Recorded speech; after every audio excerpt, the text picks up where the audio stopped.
Pagod. Grabe ang ano ko, yung pawis ko kahit ako may ano sa likod, may ano, tuwalya. Grabe, mahirap talaga pag-impake. Kasi ang pag-iimpake ko, hindi basta lang ilalagay. Talagang inaano ko yan.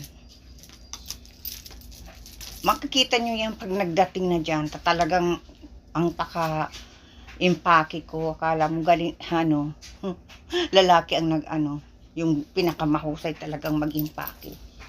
Hindi ako tulad ng ibang na ma-impake, basta-basta na lang. Ay, naghihinayang ako sa ano, sa, ano yan, yung pamasahe. Kaya yan, talagang, ano, professional na ako mag-impake. Ilang taon na ako mag-impake.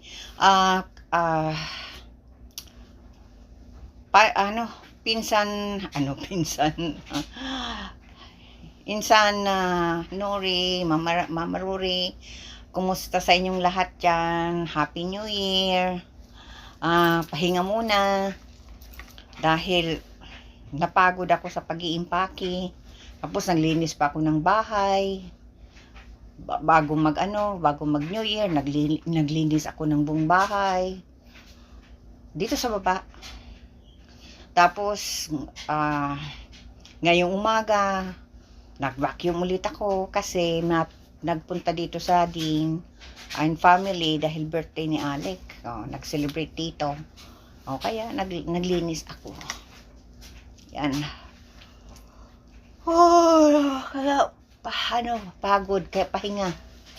Ilang araw na naman akong pahinga kasi hindi pwedeng na sunod-sunod kasi talagang ako ang kawawa. Marurugado ako. Kaya yung Insanore, yung ano ko, yung mga papadala ko, sana magustuhan mo at huwag kang magreklamo kung anong ipapadala ko. Alam mo naman, hindi naman ako mayaman. May ano ako, may naano kasi ako na ano yan, experience na nangyari sa akin. Nagpadala ako 3 kahon. Kahit ako may karamdaman, nagpuwersa talaga ako mag-impake ng 3 kahon. Hindi ko na babanggitin kung sino. Nang dumating doon, yun, pinadala lang sa akin ang picture ng ng door to door na dumating na. Pinadala lang ang picture sa akin sa Facebook, sa Facebook. Wala man lang nagsabi ng salamat Ate Dubi o Auntie Dubi, maraming salamat.